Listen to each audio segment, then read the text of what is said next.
I'm Isabelle, 34, and I've been a widow for 2 years. When I showed up to my late husband's family while reading, his siblings made it clear I didn't belong, calling me an outsider who married in for money. They whispered about how I should be grateful for whatever scraps I might get. But when the lairess said primary beneficiary and read my name, their smug faces went white. What my husband really thought of me and what he left behind was about to change everything. Like and subscribe if you've ever been underestimated by your in-laws. The mahogany conference room at Henderson and Associates felt like a courtroom where I was already guilty. The walls were lined with law books that seemed to judge me with their leather-bound spines, and the air smelled of old money and older secrets.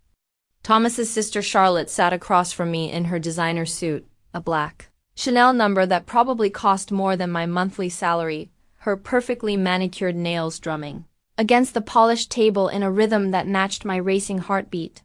Her makeup was flawless despite the early morning hour, applied with the precision of someone who'd never had to choose between cosmetics and groceries. Even in grief, Charlotte looked like she'd stepped off the pages of a society magazine. His brother Preston lounged in his chair with the casual arrogance of someone who'd never doubted his place in the world, his Rolex catching the morning light streaming through floor-to-ceiling windows that overlooked the city's financial district.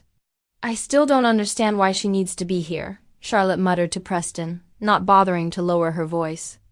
Her tone carried the same dismissive quality she'd used when introducing me at family gatherings. Always Thomas's wife, never Isabelle, as if my name itself was somehow beneath her notice. Thomas was always too soft-hearted for his own good. The comment stung because it echoed every doubt I'd harbored about our relationship. Had Thomas married me out of pity? Had his family's constant disapproval made him more determined to prove them wrong? I smoothed my black dress, the same one I'd worn to job interviews since Thomas died, the same one I'd bought on clearance from a department store Charlotte wouldn't even acknowledge existed. It was nice enough for my world, but next to Charlotte's Chanel, I felt like I was wearing a costume from the clearance rack. Which, truthfully, I was.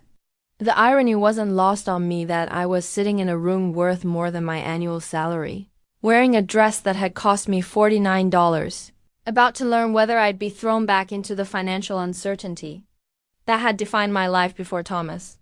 My nursing school loans were finally paid off, but my savings account held barely enough to cover 3 months of expenses. If Thomas had left me nothing, or worse, if his family had found a way to cut me out entirely, I'd be back to working double shifts and eating ramen dinners. Mr. Henderson, Thomas's longtime attorney, entered with a leather portfolio that seemed to command the room's attention. He was an older man with kind eyes who'd always treated me with respect, unlike the rest of Thomas's family. I remembered the first time Thomas had brought me to meet him ostensibly to update some insurance paperwork. But I now suspected it had been Thomas's way of ensuring his lawyer knew who I was, knew that I mattered. "Thank you all for coming," he said, settling into his chair with the deliberate movements of someone who understood the gravity of the moment. "I know this is difficult, but Thomas was very specific about his wishes." Charlotte's laugh was sharp, brittle as winter ice. "Oh, I'm sure he was." Thomas always did like his grand gestures. She shot a meaningful look at the engagement ring on my finger, the modest diamond that had prompted so many snide comments about Thomas saving money for the wedding. The leather portfolio sat unopened between us like a bomb waiting to detonate. Inside those documents lay Thomas's final words, his last chance to speak for himself after 2 years of silence. I thought about all the family dinners where I'd sat silent while they talked around me, through me, about me, never to me. Conversations about family business that stopped when I entered the room, inside jokes that excluded me by design, holiday. Traditions that somehow never had space for one more person. "Before we begin," Mr. Henderson said, his voice carrying a gravity that made everyone sit straighter, "I want you all to know that Thomas spent considerable time crafting this will. Every decision was deliberate. Every clause was carefully considered. This document represents months of planning and reflection."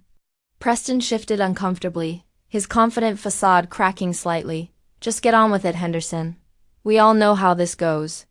But there was something in his voice, a note of Uncertainty that suggested maybe he didn't know how this would go after all. But I caught something in the lawyer's eyes, a flicker of anticipation, almost like satisfaction, that made my stomach clench with nervous energy. Thomas had been full of surprises when he was alive, always planning elaborate birthday celebrations or spontaneous weekend trips that left me breathless with joy. Apparently, death hadn't changed that about him. While Mr. Henderson organized his papers with methodical precision, my mind drifted to our wedding album, the one Charlotte had pointedly excluded from the funeral slideshow. She'd claimed there wasn't enough room for our wedding photos, but somehow found space for every family vacation I'd been excluded from, every charity gala where I'd been deemed not quite ready for that level of social exposure. The wedding album sat in our apartment now, a leather-bound testament to a love story his family had never wanted to acknowledge. Thomas and I had met at St. Mary's Hospital, where I worked as a cardiac nurse, building my career one 12-hour shift at a time. He'd come into the emergency room with chest pains that turned out to be anxiety brought on. I later learned by the relentless pressure his family put on him to marry within their social circle. Their idea of a suitable wife was someone like Vivian Ashworth, the pharmaceutical heiress they'd been pushing on him for years. Vivian had the right pedigree, the right connections, the right bank account. She attended the same charity boards as Charlotte, vacationed at the same exclusive resorts, spoke the same language of inherited wealth and social obligation. What she didn't have was any genuine interest in Thomas, as a person rather than as a means to consolidate family fortunes. I wasn't supposed to happen to Thomas. I was the nurse who worked double shifts to pay off student loans, who drove a 10-year-old Honda Civic with a dented bumper and a radio that only picked up AM stations. I was the woman who bought generic groceries and clipped coupons, who mended clothes instead of replacing them, who calculated the cost of every purchase against my carefully managed budget. But somehow, during those long nights when he couldn't sleep in the cardiac unit, anxiety keeping him awake, despite the doctor's assurances that his heart was physically fine, we talked. Really talked in a way that surprised both of us. He told me about feeling suffocated by expectations that had been placed on him before he was old enough to understand what they meant. About how his family's wealth felt like golden handcuffs, beautiful but constraining, connecting him to a life that had been chosen for him rather than by him. I told him about growing up in foster care, bouncing between families who saw me as a temporary obligation rather than a person worth investing in. About working my way through nursing school with a combination of scholarships, loans, and jobs that left me exhausted but determined. About the patients who became like family to me, elderly people whose own children rarely visited, young mothers facing medical crises alone, people who needed someone to hold their hand during the scariest moments of their lives. We were opposites in every way that should have mattered according to his family's value system. But we fit together like puzzle pieces that had been cut from the same picture. Thomas found peace in my world of genuine connection and honest work. While I discovered that not all wealthy people were shallow or cruel, some were just trapped by circumstances they'd never chosen. The will is quite comprehensive, Mr. Henderson was saying, his voice pulling me back to the present moment, and the mahogany conference room where my future was about to be decided. Thomas updated it several times over the past few years, particularly in the months following his marriage. Charlotte's eyebrows rose in surprise, her composure slipping slightly. Updated it? When? We would have known about any major changes. Actually, you wouldn't have, the lawyer replied smoothly, his tone professional but carrying an undercurrent of satisfaction. Client confidentiality, you understand. Thomas's financial and legal decisions were his own to make. I remembered Thomas asking me strange questions in the months before he died. Conversations that had seemed random at the time but now took on new significance. He'd asked about my dreams for the future, my plans for what I'd do, if anything ever happened to him. He'd wanted to know about my relationship with his family, whether I felt accepted, whether I thought that acceptance mattered in the long run. I'd laughed off his morbid curiosity, telling him he was too young to be thinking about death and estate planning. We have decades ahead of us, I'd said, kissing him and changing the subject to something lighter. I never imagined he was already planning something this elaborate, this thorough, this protective. The wedding album in our apartment held more than just pictures of our ceremony. Between the pages, Thomas had tucked love notes from our courtship, ticket stubs from our dates, even the napkin from the coffee shop where he'd first asked me out after his discharge from the hospital. Charlotte and Preston had no idea that their brother had documented every moment of our love story, preserving it like evidence against their disapproval. There were photos they'd never seen, intimate moments from our engagement party that Charlotte had planned but somehow managed to exclude me from most of the preparations. Pictures of Thomas teaching me to dance in our living room because I'd been too intimidated to dance at family events. Images of quiet Sunday mornings when we'd read the newspaper together, his hand resting on mine, both of us content in a way that didn't require witnesses or approval. Mr. Henderson opened the leather portfolio with ceremonial precision, each movement deliberate and weighted with significance. The papers inside were thick, expensive-looking, the kind of legal documents that cost more to prepare than I made in a month as a nurse. The letterhead was embossed, the binding professional, everything about the presentation speaking to the serious money that was about to be discussed. "The last will and testament of Thomas Edmund Fairmont," he began, his voice carrying the weight of finality that comes with reading a dead man's final wishes. Dated 6 months before his passing, properly witnessed, and filed with this office in accordance with state law. 6 months. Thomas had been planning this comprehensive overhaul of his estate for 6 months before the massive heart attack took him from me. I thought about those final months of our marriage, how tender he'd been, how he'd insisted we take that weekend trip to the mountains despite his fatigue, how he'd held me tighter during our last dance at Charlotte's anniversary party. Had he known his time was limited? Had he sensed that his heart, weakened by years of family stress and anxiety, wouldn't hold out much longer? The memory of that mountain weekend came flooding back with painful clarity. Thomas had been unusually sentimental, pointing out landmarks and sharing childhood stories I'd never heard before. He'd made me promise to always remember how much he loved me, to never let anyone convince me that our marriage had been anything less than extraordinary. At the time, I'd attributed his emotional intensity to the stress of his recent promotion at work. Now I wondered if he'd been saying goodbye. "I'll begin with the preliminary bequests," Mr. Henderson continued, his tone formal but somehow charged with anticipation. "To my sister Charlotte Elizabeth Fairmont Morrison, I leave my collection of first edition novels, which she always admired during visits to the family library, along with the sum of $50,000. Charlotte's face remained impassive, but I caught the slight tightening around her eyes, the almost imperceptible straightening of her spine. $50,000 was pocket change to the Fairmont family, barely enough to renovate a powder room in her Beacon Hill mansion. The first edition novels were valuable, certainly, but they were also a pointed message. Thomas had noticed that Charlotte admired them, but had never actually read them, never appreciated them for anything beyond their monetary value and social significance. I remembered Charlotte browsing those books during family gatherings, running her manicured fingers along their spines while making comments about their investment potential. "These must be worth a fortune," she'd say, never once asking about their contents or their emotional significance to Thomas, who'd collected them. Not for their value, but for the stories they contained. To my brother Preston Charles Fairmont, I leave my vintage car collection and the sum of $50,000. Preston's jaw clenched, his confident demeanor cracking as the implications sank in. Those cars were worth at least 3 times.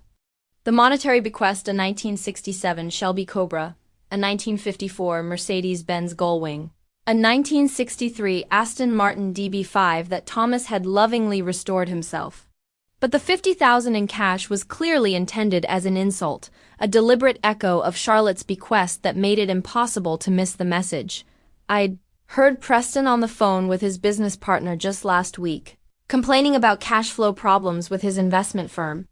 He'd been counting on a substantial inheritance to shore up his failing ventures, to maintain the lifestyle he'd grown accustomed to but hadn't actually earned. The vintage cars would have to be sold to generate real money, and Preston knew as Well, as anyone that Thomas would have hated seeing his carefully maintained collection broken up and scattered to the highest bidders. To my parents' longtime housekeeper, Mrs. Liu Chun, who showed more genuine care for our family than many who bore our name, I leave $100,000 and my eternal gratitude for 30 years of devoted service. The temperature in the room seemed to drop 10 degrees. Charlotte's face went pale, while Preston's turned an alarming shade of red. Mrs. Chun had been with the family for 3 decades, arriving as a young woman from Taiwan and dedicating her life to maintaining the Fairmont household. She'd raised Thomas and his siblings when their socialite mother was too busy with charity galas and country club obligations to be bothered with actual parenting. Mrs. Chun had been the one to comfort Thomas during childhood nightmares, to attend his school plays when his parents were traveling, to teach him basic life skills that his privileged upbringing had somehow overlooked. She'd been more of a mother to him than his biological mother, and the fact that she'd received twice what his own siblings got spoke volumes about Thomas's true feelings regarding family loyalty. I fingered the hospital bracelet still tucked in my purse, the one they'd cut off Thomas's wrist after he died. Such a small thing, a simple plastic band with his name and patient ID number, but it had his name on it, proof that he'd existed, that our love had been real. While his family planned elaborate memorial services for their social circle, complete with orchestras and champagne receptions, I'd sat by his bedside and held his hand as the machines went quiet. "Now," Mr. Henderson said, his voice taking on a different tone, more serious, more charged with significance, "we come to the primary inheritance, the disposition of the bulk of the Fairmont estate." Charlotte and Preston both leaned forward, their casual arrogance finally cracking under the weight of anticipation. This was the moment they'd been waiting for, the division of the real money. The family business that generated millions annually, the properties and investments that would secure their comfortable futures and maintain their social standing. Everything else had been mere appetizers. This was the main course. Mr. Henderson cleared his throat and looked directly at me, his kind eyes holding a warmth that seemed to acknowledge the magnitude of what he was about to reveal.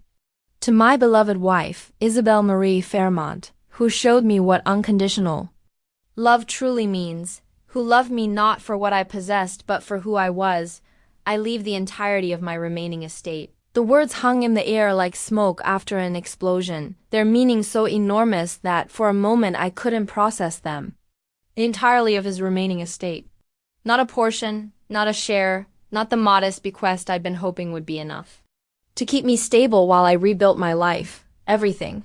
Charlotte's mouth opened and closed soundlessly, like a fish gasping for air.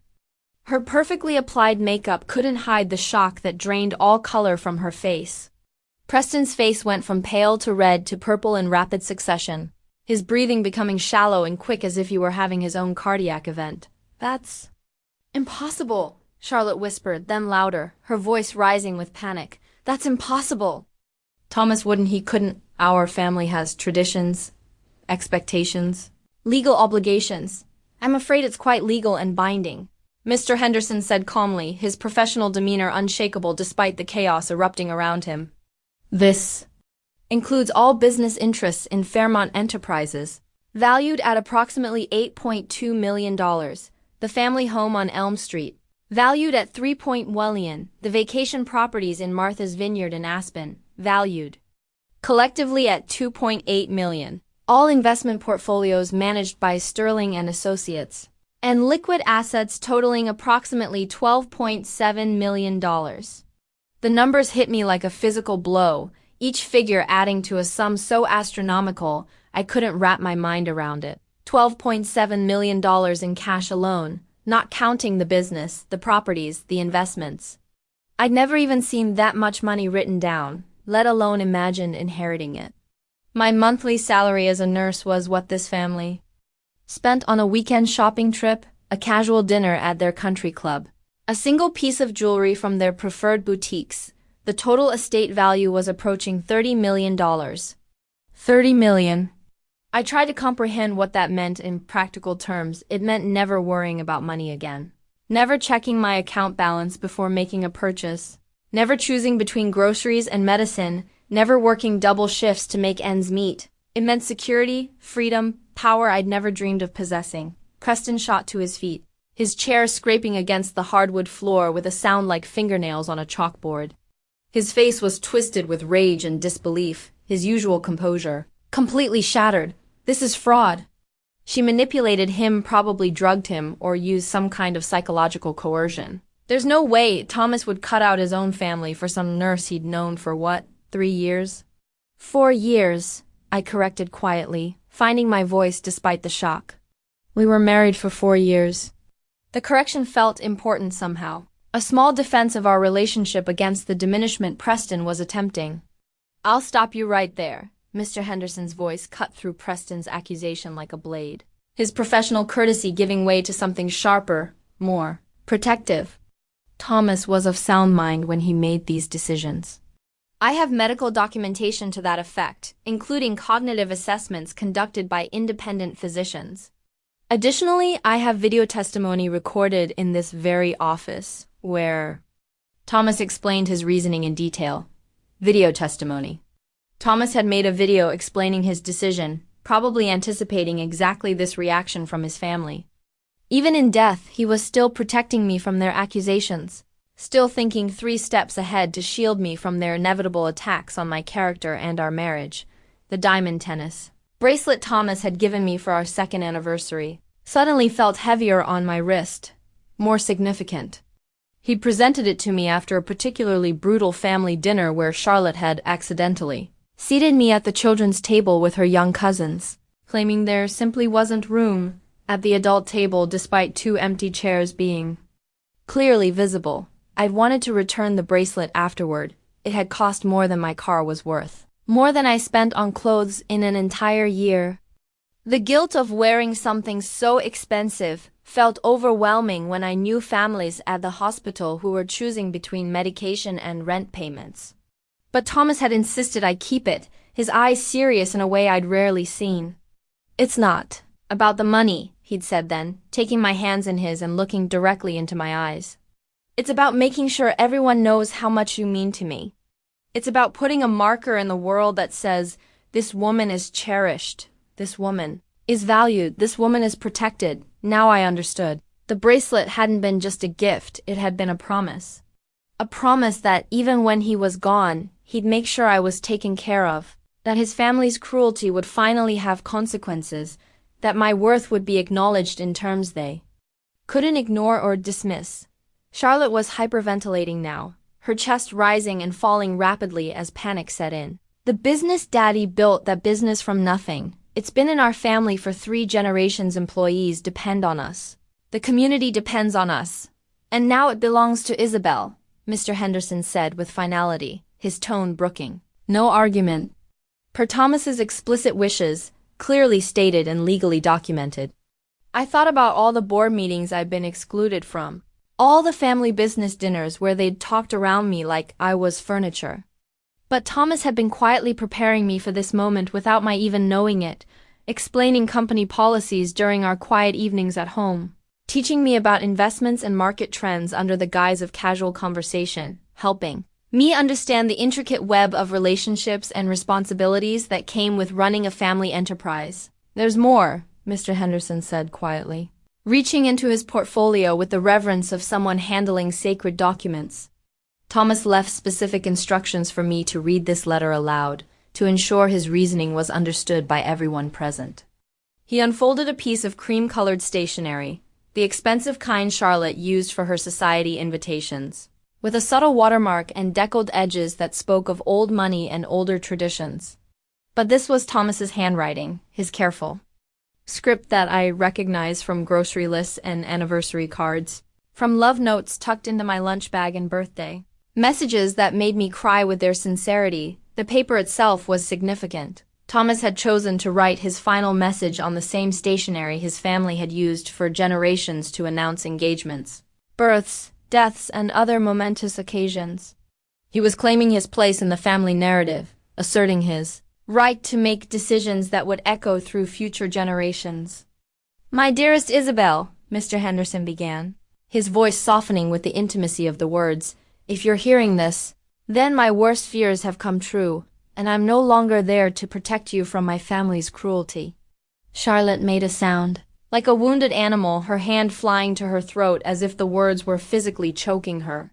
But Preston grabbed her arm, forcing her to stay seated, his grip tight enough to leave marks on her designer suit. I know they've made you feel unwelcome, made you question whether you belonged in our world, made you wonder if I married you out of pity or rebellion rather than love. But you were never the outsider, my love. They forgot what it means to show genuine kindness, to love without conditions, to measure a person's worth by their character rather than their bank account. My eyes filled with tears I'd been holding back for 2 years. Tears that had been building since the moment Thomas died, and I'd realized I was truly alone in a world that had never wanted me.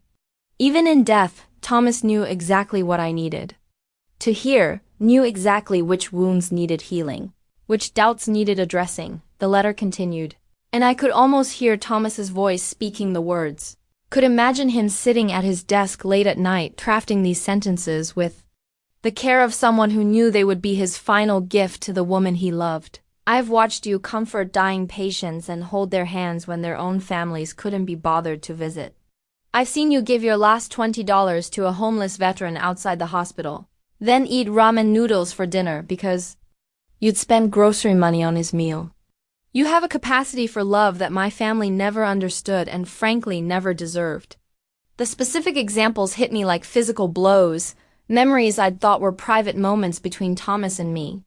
He'd been watching, noticing, cataloging every act of kindness, every moment of compassion, building a case for why I deserved not just his love but his protection. I remembered that homeless veteran Frank, a Vietnam War survivor who'd been abandoned by his family and failed by the system meant to care for him. He'd been sitting outside the hospital in the rain, clearly hungry and desperate. The $20 had been all I had until my next paycheck, but his need had seemed greater. And mine? Thomas had found me eating dollar ramen for the 3rd night in a row and had quietly restocked our pantry without saying a word about my financial sacrifice. Charlotte will tell there's more, Mr. Henderson said, reaching into his portfolio. Thomas left specific instructions for me to read this letter aloud. He unfolded a piece of cream-colored stationery, the expensive kind Charlotte used for her society invitations. But this was Thomas's handwriting, his careful script that I recognized from grocery lists and anniversary cards. My dearest Isabelle, Mr. Henderson began, his voice softening with the intimacy of the words. If you're hearing this, then my worst fears have come true, and I'm no longer there to protect you from my family's cruelty. Charlotte made a sound like a wounded animal, but Preston grabbed her arm, forcing her to stay seated. I know they've made you feel unwelcome, made you question whether you belonged in our world. But you were never the outsider, my love. They were. They forgot what it means to show genuine kindness, to love without conditions, to measure a person's worth by their character rather than their bank account. My eyes filled with tears I'd been holding back for 2 years. Even in death, Thomas knew exactly what I needed to hear.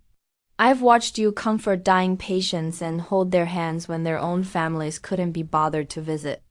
I've seen you give your last $20 to a homeless veteran, then eat ramen noodles for dinner because you'd spent grocery money on his meal. You have a capacity for love that my family never understood and frankly never deserved. The letter in Mr. Henderson's hands represented something precious, Thomas's final love letter to me, written with the knowledge that he might not be around to defend our marriage. At home, I had a shoebox full of similar letters, notes he'd leave in my lunch bag or tucked under my pillow. Love letters were Thomas's specialty, his way of making sure I never doubted how he felt. Charlotte will tell you that you married me for money, but we both know the truth. You fell in love with a man who had panic attacks in hospital beds, who was terrified of disappointing his family, who felt like a fraud in his own life. You loved me when I was broken, and you helped me become whole. Preston was pacing now, his expensive shoes clicking against the floor like a ticking bomb. Charlotte sat frozen, her perfect composure finally cracking as tears streamed down her cheeks. The money, the businesses, the properties, they're not really what I'm leaving you, Isabelle. I'm leaving you the power to live your life on your own terms to never again worry about paying rent or choosing between groceries and medicine. But more than that, I'm leaving you proof that you were cherished, that your love transformed someone completely. The silence after Mr. Henderson finished reading was deafening, heavy with the weight of revelation and the collapse of assumptions that had governed this family for generations. Then Charlotte exploded. "This is insane." She shot to her feet, her composure completely shattered, her voice rising to a pitch that echoed off the mahogany walls. She was nothing when Thomas met her, a nobody nurse with student loans and a used car. She seduced him, manipulated him, played on his sympathy. Her words cut deep because they echoed every insecurity I'd ever harbored about my relationship with Thomas. Had I been taking advantage of his kindness? Had his family's constant disapproval been justified? But then I remembered Thomas's letter, his clear explanation of why he'd made these choices. And I felt a strength I'd never known I possessed. "Charlotte, please," Mr. Henderson tried to intervene, his professional demeanor strained by the emotional chaos erupting in his conference room. "No, I won't sit here and watch this gold digger steal our family's legacy." Charlotte's voice cracked with hysteria, years of careful social conditioning giving way to raw panic. Thomas was sick those last few months, anyone could see it. The anxiety, the depression, the way he withdrew from family functions. She probably convinced him he was dying, played on his fears, isolated him from people who could have helped him see reason. That's enough. My voice surprised everyone, including myself. For 2 years, I'd sat quietly while they insulted me, dismissed me, treated me like I was invisible or irrelevant. But something in Thomas's letter had awakened a strength I didn't know I possessed, a fierce protectiveness of our love story that wouldn't be silenced anymore. I stood slowly, and for the first time in this family's presence, I felt tall. Not just physically, but emotionally, spiritually. I felt like the woman Thomas had seen. In me, the woman he'd believed I could become. You want to know what Thomas was sick with those last few months? Guilt. Guilt over how his family treated the woman he loved. Guilt over watching you exclude me from holiday photos and family gatherings. Guilt over the fact that his own sister couldn't be bothered to visit him in the hospital after his first heart attack. Charlotte's face went white, the blood draining so quickly I thought she might faint. She had been in Paris during Thomas's first cardiac episode, posting Instagram photos from the Louvre and Versailles while her brother lay in intensive care, his heart monitor beeping erratically as doctors worked to stabilize him. "I was there," I continued, my voice growing stronger with each word. "I was there for every doctor's appointment, every sleepless night when he couldn't breathe, every panic attack when he worried about leaving me alone with people who hated me. Where were you? Where were you when he needed family support? When he was scared and vulnerable and looking for someone to hold his hand?" The insurance claim form in my purse, the one I'd filled out after Thomas died, suddenly felt heavy with significance. It was cold, clinical documentation that reduced our love to policy numbers and beneficiary designations. But it was also legal proof of something Charlotte and Preston had never wanted to acknowledge. Thomas had chosen me, not just as a girlfriend or a companion, but as his wife, his legal partner, his next of kin. His family. Preston found his voice, though it came out as more of a croak. "You have no right to speak to us this way. We're his blood family, his real family. I have every right. I was his wife. Not his sister-in-law, not his business partner, not his social connection, his wife." I pulled the insurance paperwork from my purse, the official documents that had made me Thomas's widow and legal next of kin. These papers say I was the person he trusted most in the world, the person he wanted making decisions when he couldn't make them himself. The insurance papers were stark reminders of the bureaucratic reality of death forms to be filled out, claims to be filed, benefits to be transferred. But they were also something more profound, evidence that Thomas had legally, officially, irrevocably chosen me as his partner in life and death. Thomas left me everything because he knew I was the only one who loved him without conditions. I said, my voice steady despite the tears threatening to spill over. "You loved his money, his status, his ability to maintain your comfortable lives. I loved him when he woke up screaming from nightmares about disappointing you. I loved him when he cried about feeling like he'd never be good enough for a family that measured worth in dollars and social connections. I loved him when he was just Thomas, not when he was the Fairmont heir. The truth hung in the air between us, undeniable and devastating. Charlotte's carefully constructed worldview was crumbling, and Preston's sense of entitlement was colliding with the reality that entitlement meant nothing when someone else held all the legal power. "There's one more thing," Mr. Henderson said quietly, producing a leather-bound journal from his portfolio. "Thomas asked me to give this to Isabelle, but only after the will had been read." The journal was one I recognized, Thomas's private notebook where he'd written his thoughts, his fears, his plans. I'd seen him writing in it countless evenings, curled up in his favorite chair by the fireplace. When I'd asked about it once, he'd smiled mysteriously and said it was insurance for the future. He wanted his family to understand his reasoning. The lawyer explained, handing me the journal. "These are excerpts from the months before his death." My hands trembled as I opened to a page marked with a blue ribbon. Thomas's handwriting filled the lines, and I could almost hear his voice as I read so loud. March 15th had dinner with Charlotte and Preston tonight.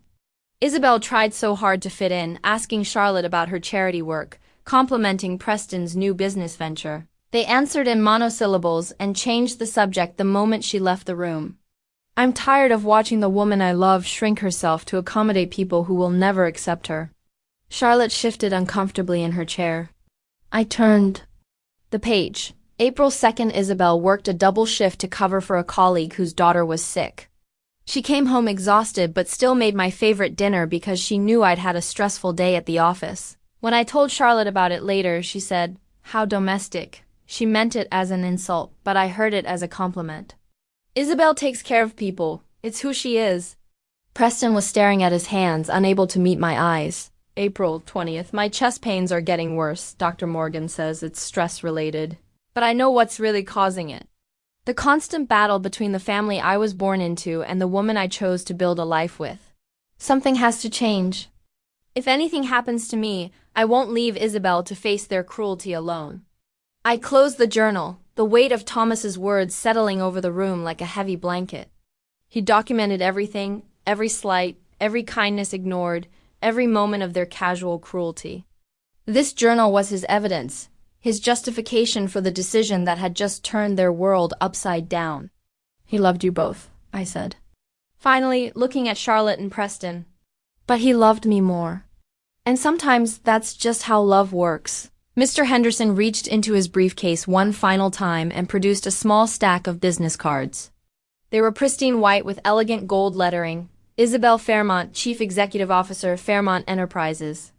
Thomas had these made 3 months before his death, the lawyer explained. He'd been preparing for this transition, teaching you about the business without you realizing it. I stared at the cards in shock.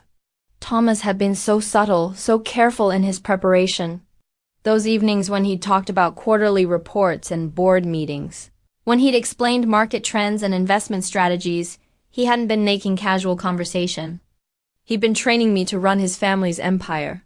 Charlotte snatched one of the cards from my hands, her face contorting with rage. "This is obscene."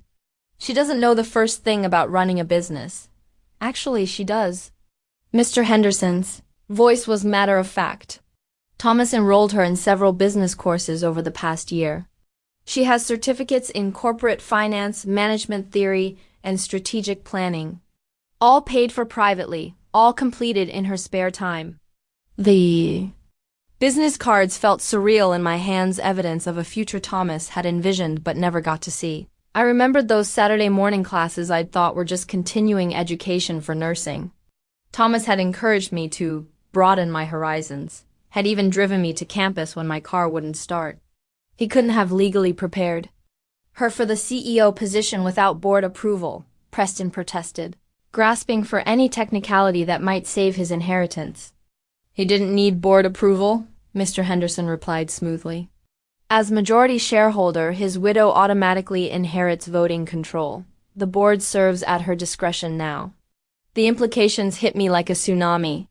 I wasn't just inheriting money, I was inheriting power. Real power over the people who'd spent years treating me like I was beneath them. The irony was so profound it almost made me laugh.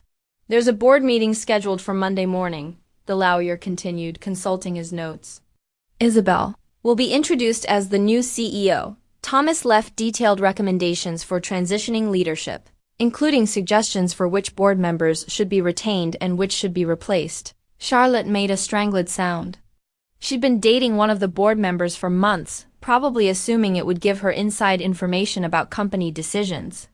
Now her boyfriend would be reporting to me.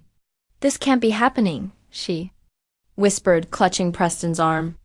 This is our company, our legacy. Your legacy is secure, I said quietly, tucking the business cards into my purse next to Thomas's funeral program.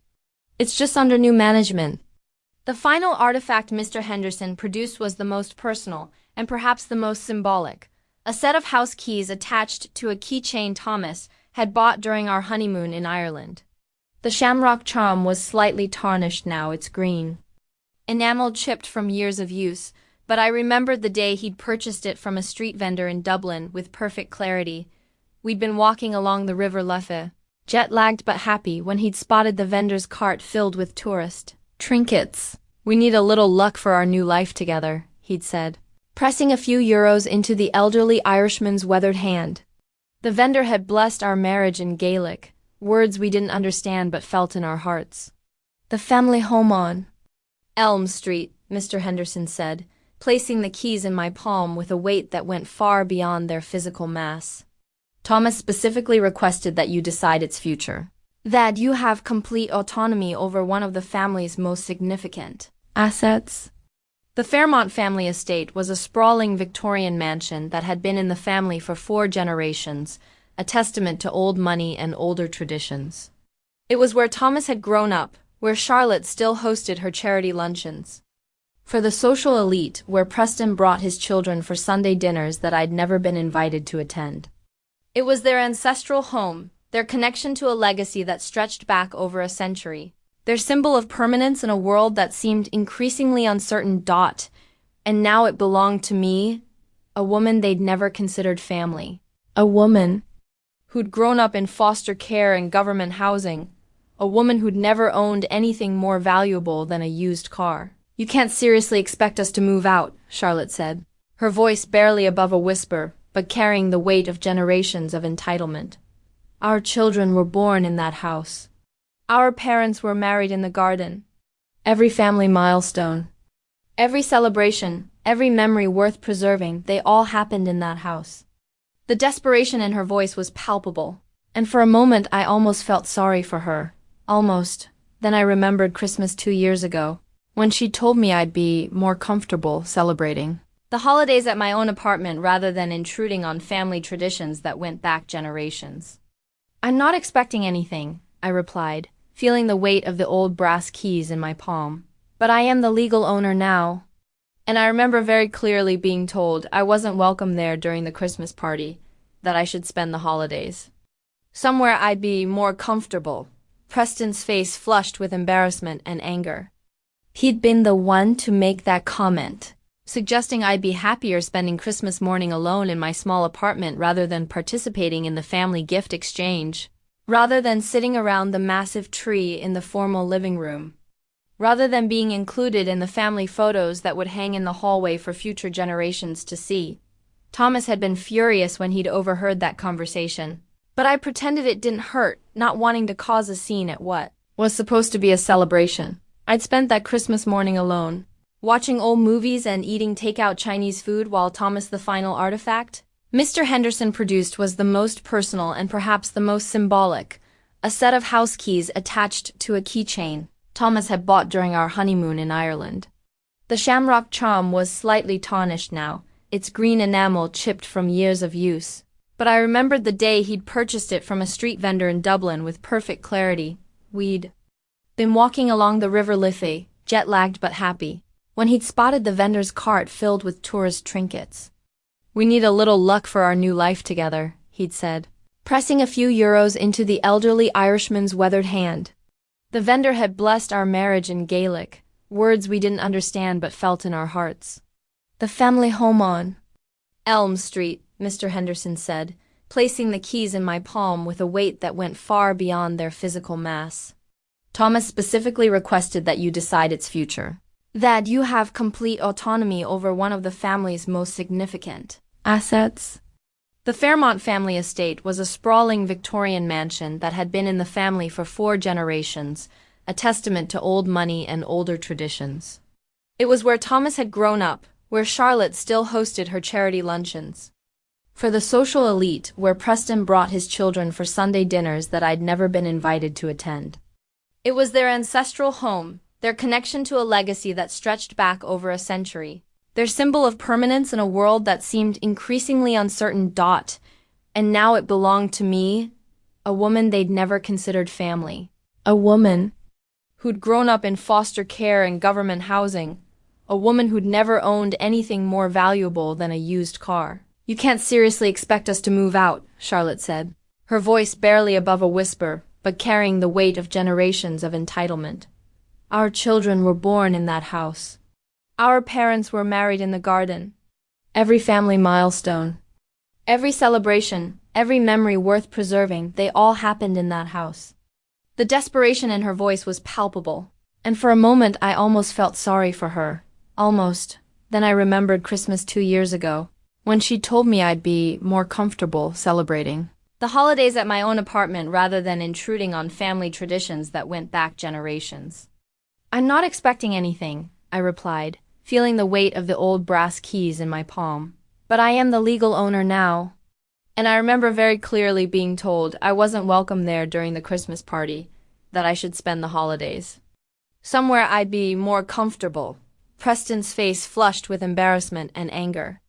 He'd been the one to make that comment, suggesting I'd be happier spending Christmas morning alone in my small apartment rather than participating in the family gift exchange, rather than sitting around the massive tree in the formal living room, rather than being included in the family photos that would hang in the hallway for future generations to see. Thomas had been furious when he'd overheard that conversation, but I'd pretended it didn't hurt, not wanting to cause a scene at what was supposed to be a celebration.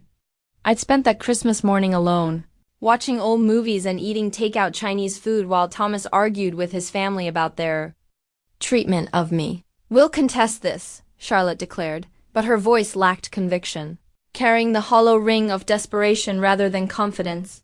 There has to be something, some way to prove she manipulated him, some legal precedent, some family trust, provision that protects the estate. You're welcome to try, Mr. Henderson said calmly, his professional composure unshakable despite the emotional storm raging around him. But I should warn you that Thomas anticipated this reaction.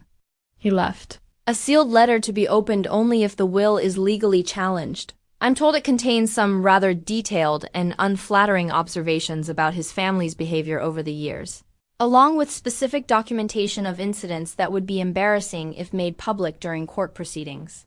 The threat hung in the air between us, heavy with implication. Thomas had been meticulous in his planning, covering every possible angle with the thoroughness of someone who'd spent his life in business negotiations. He'd known his family well enough to predict their response and had prepared accordingly, leaving them with a choice between accepting his decision or having their worst moments exposed in public court records. I thought about all the rooms in that massive house where I'd felt like an intruder, the formal dining room where I'd never been invited to sit at the head of the table, the study where family business was discussed in hushed tones while I waited, in the living room, the master bedroom where Thomas's parents had slept and where I'd never been welcome to even peek inside during house tours. But I also remembered the kitchen where Mrs. Chun had taught me to make Thomas's favorite cookies, the sun-drenched breakfast nook where Thomas and I had shared quiet Sunday mornings during our brief visits, the garden where he'd proposed on a spring evening when his family was traveling and we'd had the house to ourselves. I'll give you both 60 days to remove your personal belongings, I said finally, my voice steady despite the magnitude of what I was announcing. After that, I'll be making some changes to better reflect the home's new purpose. I stood to leave, gathering my purse and the documents Mr. Henderson had given me. The meeting was over, but I could feel Charlotte and Preston's eyes boring into my back like lasers. This isn't finished, Charlotte called after me, her voice cracking with desperation. We'll find a way to fight this. Thomas wasn't thinking. Clearly, anyone could see he was depressed after the diagnosis. I turned back to face her, and for the first time in our relationship, I saw fear in her eyes. Real, genuine fear of losing everything she'd taken for granted. Thomas wasn't depressed, Charlotte. He was disappointed. There's a difference. The leather portfolio that had started this whole revelation lay open on the conference table, its contents scattered like the remnants of their former lives. Legal documents, bank statements, property deeds, all bearing my name now. All proof that their brother had chosen love over blood.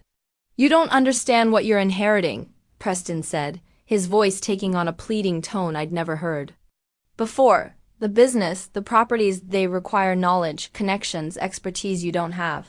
You'll run everything into the ground within a year. Maybe, I acknowledged. But they'll be my mistakes to make. I thought about the nursing home where I'd worked before marrying Thomas. The way families would abandon their elderly relatives and then suddenly appear when inheritance was discussed. I'd seen this dynamic played out dozens of times. Loved ones who disappeared during the hard times but demanded their share when assets were distributed. Besides, I added, pausing at the conference room door, Thomas left me more than money and property. He left me the knowledge that I was worth fighting for, worth protecting, worth loving completely. That's something you can't put a price on. Mr. Henderson walked me to the elevator, his expression sympathetic but professional. There will be challenges ahead, he warned quietly. The family has resources, connections. They won't give up easily. I know, I replied, pressing the button for the ground floor. But Thomas taught me something important these past few years. Sometimes the quiet ones are stronger than anyone realizes. As the elevator doors closed, I caught one last glimpse of Charlotte and Preston through the conference room's glass walls. They were huddled together, their heads bent over documents, frantically searching for loopholes that didn't exist.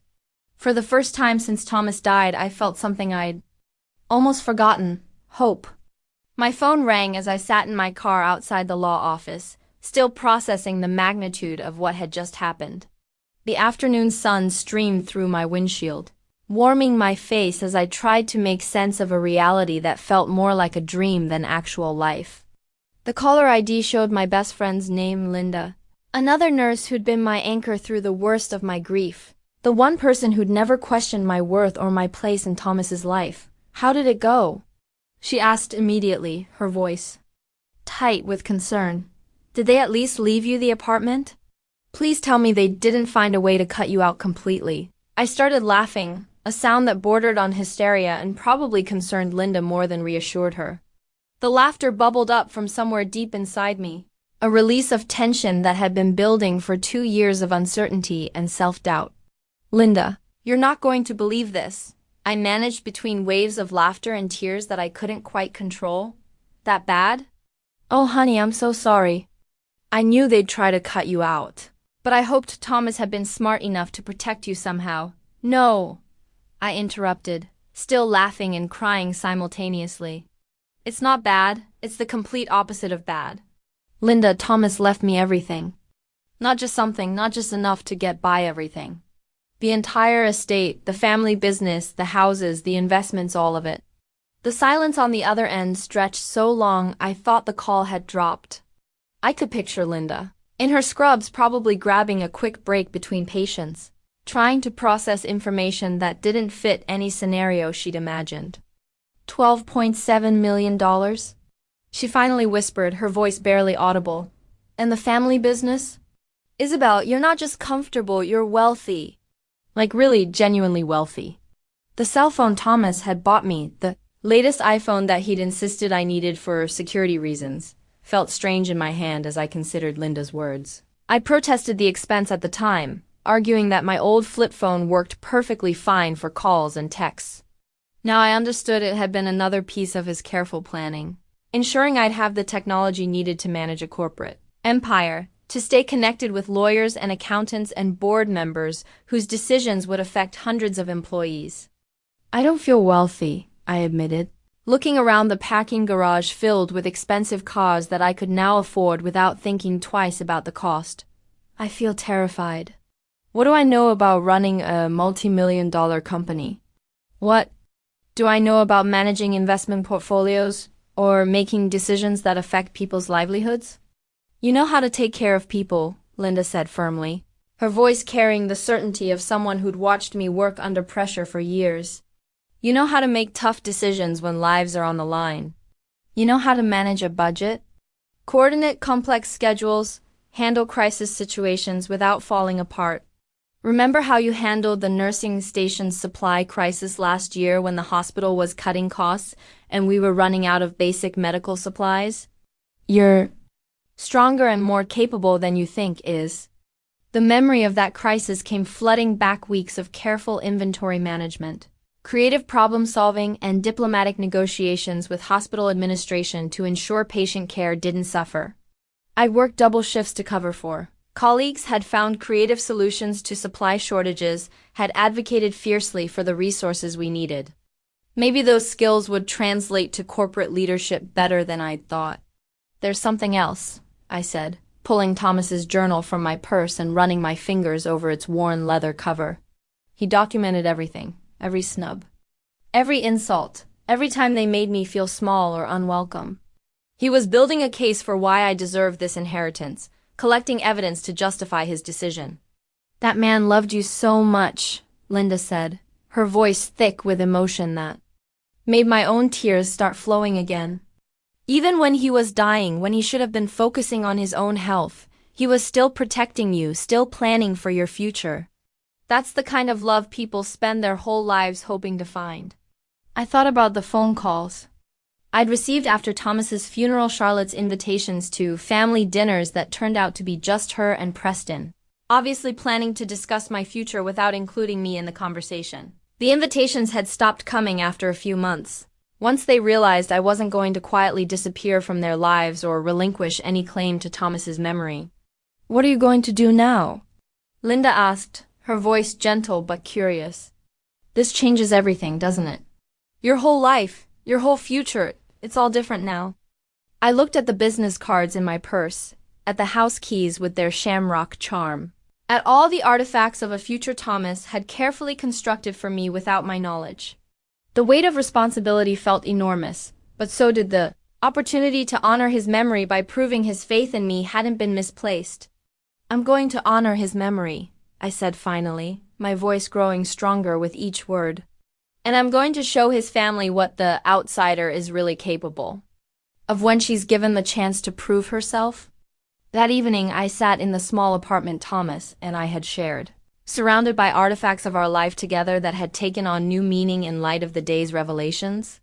The space felt different now, because anything had changed. Physically, but because I was seeing it through the eyes of someone who no longer had to worry about rent, about utilities, about choosing between groceries and medicine. The engagement ring Thomas had given me caught the lamplight as I poured myself a glass of wine. Not the cheap bottle I would have bought yesterday, but a mid-range Cabernet that I'd been saving for a special occasion. Today certainly qualified.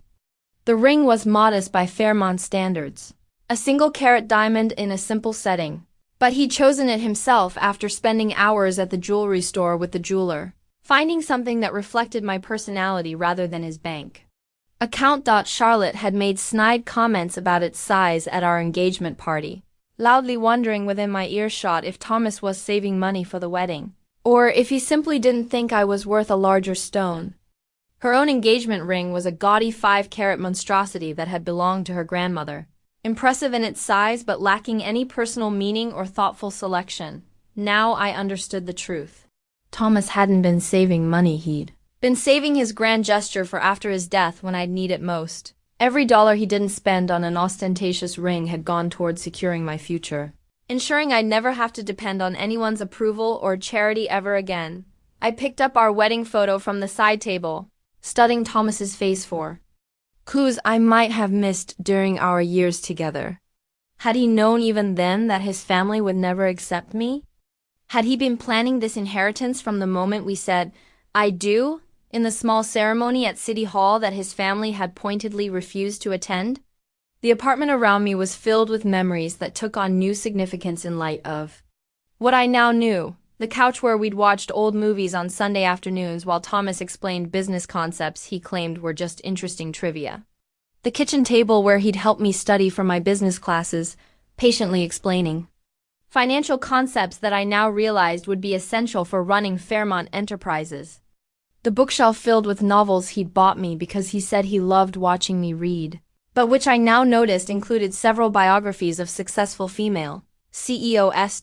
But scattered among our shared belongings were also reminders of the life I'd lived before Thomas, the nursing school textbooks I'd kept out of pride in my achievement, the framed photo of my foster family who'd supported my education, the ceramic mug from the diner where I'd worked weekends to pay for college. I'd been someone before I met Thomas, someone with dreams and ambitions, and strength that didn't depend on anyone else's validation. The antique music box on our dresser began playing its familiar melody, "The Way You Look Tonight," the song Thomas had sung to me on our wedding day in his surprisingly good tenor voice. He'd wound it up every night before bed, a small ritual that had become as natural as breathing, as essential as saying "I love you" before we fell asleep. Tonight, I'd wound it up myself, and the melody sounded different somehow, not sad, despite the circumstances, but hopeful, like a promise that the love we'd shared would continue to guide me through whatever challenges lay ahead. My phone buzzed with a text message from an unknown number. "This isn't over. You may have fooled Thomas, but you don't fool us. Enjoy it while it lasts. We know who you really are." I read the message twice, then deleted it without responding.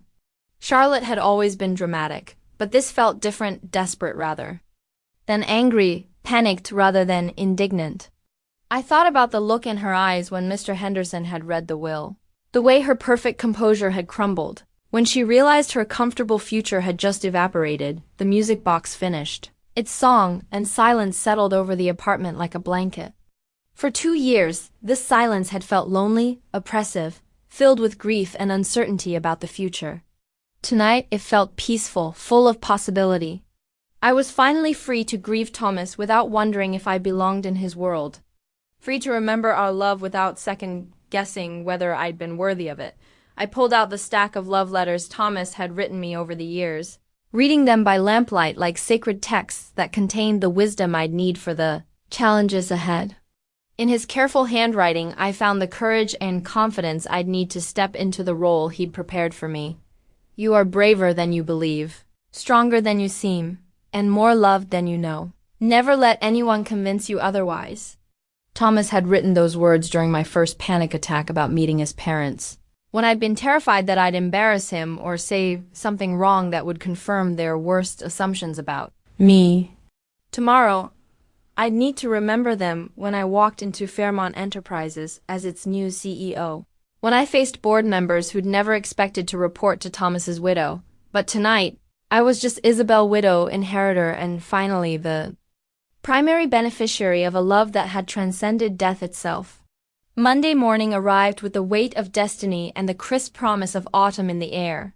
I stood outside the Fairmont Enterprises building at 7:45 a.m., wearing my best navy suit, not the clearance rack dress I'd worn to the will reading, but a tailored ensemble I'd purchased over the weekend with Thomas's credit card that was now legally mine. The irony wasn't lost on me that I was buying my CEO wardrobe with the money I'd just inherited from the company. I was about to run. The building was imposing in the morning. Light 23 floors of glass and steel that represented generations of Fairmont ambition and achievement. Thomas had brought me here only once before, for the company Christmas party where I'd spent most of the evening standing alone by the refreshment table while his colleagues avoided eye contact and made small talk that carefully excluded me. But today felt different. Today, I wasn't Thomas's wife hoping to be accepted. I was the owner of everything I surveyed. Security recognized me from that previous visit, though their demeanor had changed dramatically since Friday's legal proceedings. "Mrs. Fairmont," the guard said with a respect that felt genuine rather than perfunctory. "Mr. Henderson asked me to escort you to the executive floor. Congratulations on your new position." The elevator ride to the 23rd floor felt eternal, each floor adding to the weight of responsibility settling on my shoulders. I clutched the company organizational chart Thomas had casually shown me months earlier, studying the names and positions of people who were about to become my employees. The document was covered with his handwritten notes, personality insights, management styles, potential challenges I might face with each individual. Richard Blackstone, brilliant with numbers, terrible with people. Don't let him intimidate you with jargon. Margaret Foster, old school but fair. She respects competence over pedigree. James Liu, Mrs. Chun's nephew, worked his way up from the mailroom, understands the value of hard work. Thomas had been preparing me for this moment more thoroughly than I'd ever realized. The executive conference room was exactly as I remembered it, mahogany table that could seat 20. Floor-to-ceiling windows overlooking the city, oil paintings of previous Fairmont patriarchs watching from ornate golden frames. But this time, I wasn't an observer hoping to blend into the background. I was the one everyone would be watching, judging, evaluating. Mr. Henderson was already there, along with 5 board members I recognized from company photos and social events. They stood as I entered, a gesture of respect that felt surreal. After years of being ignored at family gatherings where these same men had looked through me as if I were invisible. "Gentlemen," Mr. Henderson announced with a formality that commanded attention, "I'd like you to meet your new CEO, Isabelle Marie Fairmont." The conference table gleamed under the morning sunlight streaming through the windows, its polished surface reflecting the faces of men who'd never expected to report to Thomas's widow. I thought about all the decisions that had been made at this table over the decades, all the conversations I'd been excluded from, all the power that had just shifted into my unlikely hands. "I know this transition is unexpected," I began, my voice steady despite my racing heart.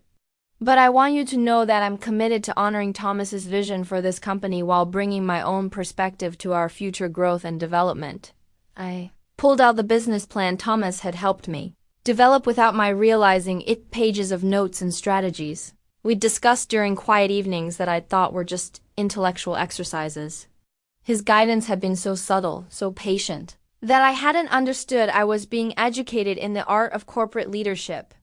"Our primary focus will be maintaining the quality and integrity that have made Fairmont Enterprises a leader in pharmaceutical distribution while exploring opportunities for sustainable growth and employee development," I continued, referencing notes that Thomas had helped me organize without my knowledge. As I opened the folder and began outlining my plans for the company's future, I felt Thomas's presence in the room, not as a ghost, but as the foundation of confidence he'd built within me over years of careful preparation. The outsider had finally found her place at the head of the table, and she was more prepared than anyone had imagined. 3 weeks into my new role as CEO, Mr. Henderson's call came during my lunch break at the office, a corner office with a view of the city that had once belonged to Thomas's father, and his father before him. "They've filed the challenge," he said without preamble, his voice carrying the weariness of someone who'd seen this drama play out many times before. "Charlotte and Preston are claiming Thomas was mentally incompetent when he drafted the will." I set down my sandwich, a gourmet turkey club from the executive dining room that still felt impossibly luxurious after years of cafeteria food and packed lunches, and felt my appetite disappear entirely. I'd been expecting this legal challenge for weeks, had even been preparing for it mentally, but the reality still hit like a punch to the stomach. "What evidence do they have?" I asked, already knowing the answer would be flimsy at best, but potentially damaging nonetheless. Medical records from his last few months showing increased anxiety and depression, testimony from family friends about his erratic behavior toward the end, and a psychological evaluation they commissioned post-mortem using selective quotes. From his medical files, Mr. Henderson's voice carried a hint of disgust at the desperate nature of their case. "It's thin, legally speaking, but it will tie up the estate for months if we don't respond properly. They're hoping to exhaust your resources and patience." The court summons arrived by certified mail the next day, thick official papers that reduced Thomas's love and my grief to legal terminology and case numbers. The expensive paper felt heavy in my hands, important in the way that documents become when they have the power to change lives, which I suppose this one certainly could. But as I read through the allegations line by line, I felt something unexpected, relief mixed with anger. Charlotte and Preston were claiming Thomas had been manipulated, coerced, mentally unstable during his final months. They were painting him as a victim of my supposed scheming, a weak man who'd fallen prey to a calculating woman, who'd seduced him for his money. They clearly hadn't known their brother at all. The allegations were almost insulting in their desperation. They claimed Thomas had been unduly influenced by his much younger wife. I was actually only 6 years younger than Thomas. Hardly a scandalous age gap. They suggested I'd isolated him from family and friends, despite the fact that they'd been the ones excluding me from gatherings for years. They even implied that my nursing background had given me special knowledge about manipulating sick and vulnerable people. That evening, I pulled out the video recording Mr. Henderson had mentioned. During the will reading, Thomas had given me a copy on a flash drive hidden in our bedroom safe, another artifact I'd discovered only after his death, tucked between insurance policies and copies of important documents. On the small screen of my laptop, Thomas looked directly into the camera with the clarity and conviction of a man who knew exactly what he was doing and why. His voice was strong, his reasoning methodical as he explained each decision in meticulous detail. This wasn't the confused, manipulated man his siblings were trying to portray in court. I am Thomas Edmund Fairmont, and I am of sound mind and body, he said to the camera, his voice carrying the authority of someone accustomed to making important decisions. I am making these choices because they reflect my deepest values and my profound love for my wife, Isabelle. She has shown me what it means to be valued for who you are rather than what you possess. She has loved me through illness, supported my dreams, and asked for nothing in return except my heart. The video was devastating in its sincerity and clarity. Thomas discussed his family's treatment of me with surgical precision, citing specific examples, dates, and witnesses. He addressed their likely challenges to the will with the thoroughness of a man who'd spent his life in complex business negotiations. I know my family will contest this will, he said, looking directly into the camera with eyes that held no confusion, no doubt, no signs of mental incapacity. They'll claim I was manipulated or mentally incompetent. But the truth is, I've never been more certain of anything in my life. If my family contests this will, it will only prove that they valued my money more than they ever valued me. The timestamp on the recording showed it had been made just 1 week before his death. Thomas had looked into that camera knowing he might not survive his next heart attack, and he'd used his final burst of strength to protect me from exactly what was happening now. I called Mr. Henderson immediately. When can we present this to the court? Voice carried a hint of disgust at the desperate nature of their case. It's thin, legally speaking, but it will tie up the estate for months if we don't respond properly. They're hoping to exhaust your resources and patience. The court summons arrived by certified mail the next day, thick official papers that reduced Thomas's love and my grief to legal terminology and case numbers. The expensive paper felt heavy in my hands, important in the way that documents become when they have the power to change lives, which I suppose this one certainly could. But as I read through the allegations line by line, I felt something unexpected, relief mixed with anger. Charlotte and Preston were claiming Thomas had been manipulated, coerced, mentally unstable. During his final months, they were painting him as a victim of my supposed scheming, a weak man who'd fallen prey to a calculating woman, who'd seduced him for his money. They clearly hadn't known their brother at all. The allegations were almost insulting in their desperation. They claimed Thomas had been unduly influenced by his much younger wife. I was actually only 6 years younger than Thomas. Hardly a scandalous age gap. They suggested I'd isolated him from family and friends, despite the fact that they'd been the ones excluding me from gatherings for years. They even implied that my nursing background had given me special knowledge about manipulating sick and vulnerable people. That evening, I pulled out the video recording Mr. Henderson had mentioned during the will reading. Thomas had given me a copy on a flash drive hidden in our bedroom safe, another artifact I'd discovered only after his death, tucked between insurance policies and copies of important documents. On the small screen of my laptop, Thomas looked directly into the camera with the clarity and conviction of a man who knew exactly what he was doing and why. His voice was strong, his reasoning methodical as he explained each decision in meticulous detail. This wasn't the confused, manipulated man his siblings were trying to portray in court. I am Thomas Edmund Fairmont, and I am of sound mind and body, he said to the camera, his voice carrying the authority of someone accustomed to making important decisions. I am making these choices because they reflect my deepest values and my profound love for my wife, Isabelle. She has shown me what it means to be valued for who you are rather than what you possess. She has loved me through illness, supported my dreams, and asked for nothing in return except my heart. The video was devastating in its sincerity and clarity. Thomas discussed his family's treatment of me with surgical precision, citing specific examples, dates, and witnesses. He addressed their likely challenges to the will with the thoroughness of a man who'd spent his life in complex business negotiations. The courtroom was smaller than I'd expected from watching legal dramas on television, but the weight of judgment felt immense as I sat at the defendant's table with Mr. Henderson. Charlotte and Preston sat with their high-powered attorney at the plaintiff's table, both dressed in expensive black suits that made them look like they were attending another funeral, perhaps the funeral of their financial expectations. Judge Margaret Williams was a stern woman in her 60s who'd spent 30 years adjudicating inheritance disputes in this very courtroom.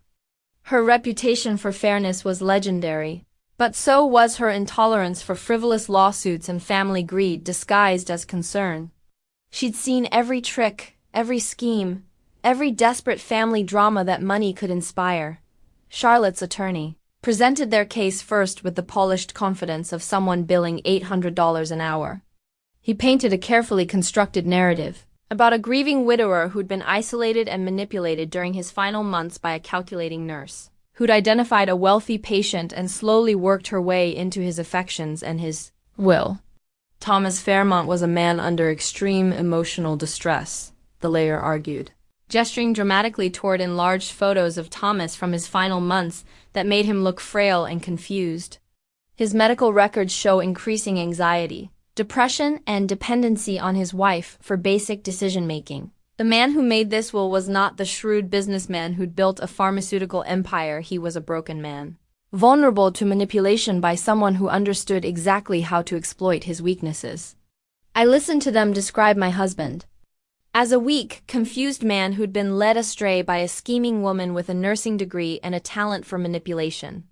Every word felt like a betrayal of the man I'd loved, the man who'd been stronger and more decisive than anyone in his family had ever given him credit for. They were rewriting our love story, turning it into a cautionary tale about predatory women and vulnerable men. The plaintiff's witnesses were a parade of society, friends and business associates who testified about Thomas's unusual behavior in his final months. They spoke about his withdrawal from social events, his reluctance to discuss business matters at dinner parties, his apparent anxiety around family gatherings. What they were describing, of course, was a man who'd grown tired of superficial relationships and was finding peace in genuine love, but they presented it as evidence of mental decline. Then it was our turn. Mr. Henderson stood with the confidence of a man who held all the winning cards, his decades of experience evident in every gesture. Your Honor, I'd like to present video testimony recorded by Mr. Fairmont 1 week before his death, along with corroborating medical evidence that directly contradicts the plaintiff's claims. The courtroom fell silent as Thomas's image filled the large screen mounted on the wall. Even from beyond the grave, he commanded attention with the presence that had made him a successful businessman and loving husband. His voice was clear, his reasoning impeccable as he methodically explained his decisions with the precision of someone who'd spent his life making complex financial judgments. I leave everything to Isabelle not because she asked for it, she never did, but because she never needed to ask. She married me when I had anxiety attacks in hospital beds, when I was at my most vulnerable and uncertain. She stayed with me when that love was tested by family disapproval and social pressure that would have broken a lesser person. Charlotte's face crumpled as she watched her brother speak with obvious mental clarity and emotional conviction. This wasn't the confused, manipulated man her expensive lawyers had described. This was Thomas at his most articulate and determined, making decisions with the careful consideration that had characterized his entire professional life. My sister and brother have always seen my money as their birthright, Thomas continued on the recording, his voice gaining strength as he addressed the camera directly. But birthright isn't the same as worthiness. Isabelle has earned every dollar I'm leaving her through her kindness, her loyalty, her unwavering love, and her strength in the face of my family's persistent cruelty. The marriage certificate Mr. Henderson presented next was the final piece of evidence, legal proof that I'd been Thomas's chosen partner, his next of kin, his family by choice rather than by blood. The document bore both our signatures, witnessed and notarized, representing our mutual commitment to building a life together despite the obstacles his family had placed in our path. Judge Williams didn't even recess to consider her decision, her expression making it clear that she'd heard enough to reach a conclusion. "The will stands as written," she declared, her gavel falling with finality. Mr. Fairmont's video testimony is compelling evidence of his mental competency and his genuine affection for his wife. This court finds no evidence of undue influence, manipulation, or mental incapacity. The plaintiff's case is dismissed with prejudice. As the gavel fell, I felt Thomas's presence one final time, not as a ghost haunting my memories, but as the lingering warmth of a love that had outlasted death itself and triumphed over those who tried to diminish it. 6 months after the courtroom victory, I stood in the garden of the Fairmont estate, my estate now watching a construction crew install a memorial garden bench dedicated to Thomas's memory. The brass plaque, polished to a warm shine that caught the afternoon sunlight, read, "For Thomas, who taught me that love is the only inheritance that truly matters." The house had been transformed under my ownership, evolving from a museum of family pretension into an actual home filled with warmth and purpose. Gone were the formal portraits of disapproving ancestors with their stern faces and judgmental eyes, replaced by photographs of Thomas and me during our happiest moments, our wedding day at City Hall, weekend trips to the mountains, quiet evenings, reading together by the fireplace, the stuffy parlor where I'd never been welcome, where family business had been discussed in hushed tones while I waited in another room, was now a bright reading room filled with books donated to the local library's literacy program. The formal dining room had been converted into a conference space where I held monthly meetings with community health organizations, discussing partnerships and charitable initiatives that Thomas would have supported. Charlotte and Preston had taken their personal belongings and disappeared from my life exactly as I'd hoped they would. Their threats and legal challenges had crumbled in the face of Thomas's meticulous planning and undeniable love, leaving them with nothing but their wounded pride and reduced circumstances. I'd heard through mutual acquaintances that Charlotte had been forced to downsize her lifestyle significantly, while Preston's investment firm had folded due to his inability to secure the capital he'd been counting on from Thomas's estate. I'd kept my promise to Mrs. Jun, the longtime housekeeper who'd shown me more kindness than Thomas's own siblings ever had. She now served as the house manager with a significant salary increase, helping me navigate the complexities of maintaining a historic property while making it feel like an actual home. Her wisdom and experience had been invaluable as I learned to manage staff, maintain traditions worth preserving, and eliminate customs that served only to exclude and intimidate. The business had flourished under my leadership, much to everyone's surprise, including my own. Thomas's education had been more thorough than I'd initially realized, and my nursing background had given me skills I'd never thought to apply to corporate management, the ability to remain calm under pressure, to make life and death decisions quickly, to see people as individuals rather than resources, to prioritize genuine care over profit margins. My phone rang as I watched the workers finish installing the bench, the sound pulling me from my contemplation of how dramatically my life had changed. The caller ID showed Linda's name, my constant supporter through all the changes, the friend who'd never doubted my strength even when I doubted it myself. "How does it feel to be a successful businesswoman?" she asked without preamble, her voice carrying the warmth of someone who'd watched my transformation with pride and amazement. "Overwhelming some days, satisfying others," I admitted, settling onto Thomas's memorial bench and feeling the warm stone beneath me. But right, somehow. Like this is what he always intended, what he was preparing me for without either of us fully understanding the scope of his plans. The memorial garden around me was filled with flowers Thomas had loved, roses in shades of pink and white, lavender that filled the air with its calming scent, the wildflowers we'd picked during our mountain weekend getaway.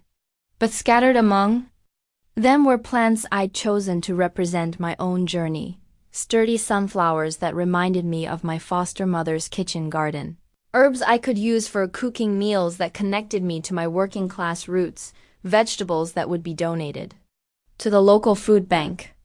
"I have news," Linda continued, her voice carrying a note of excitement. "The hospital wants to offer you a position on their board of directors. They've never had a nurse in that role before, but your success with Fairmont Enterprises has impressed a lot of people.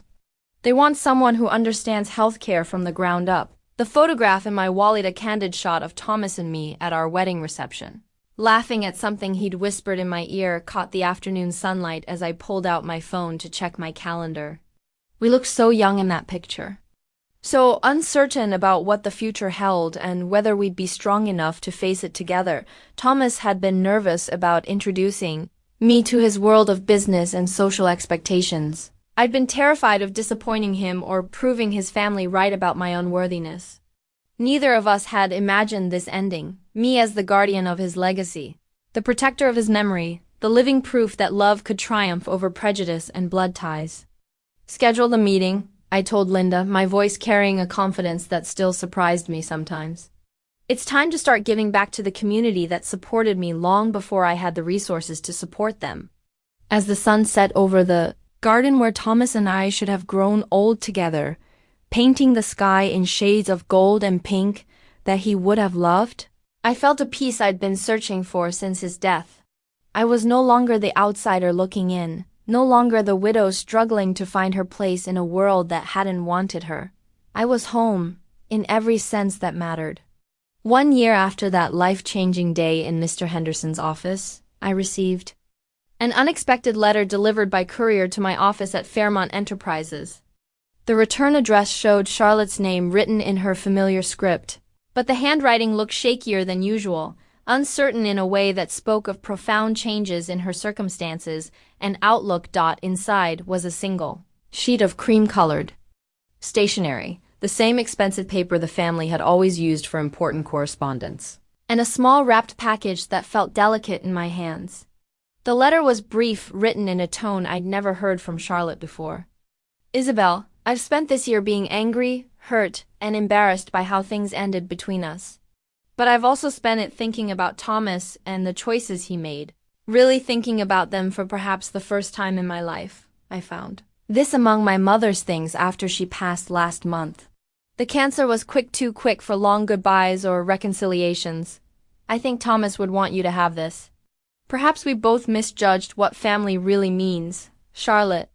The package contained a silver locket I'd never seen before, old, delicate, with intricate engravings that spoke of another era entirely. On the back was an inscription in script so fine I had to squint to read it. "To my beloved wife, for all the love we've shared and all the love yet to come."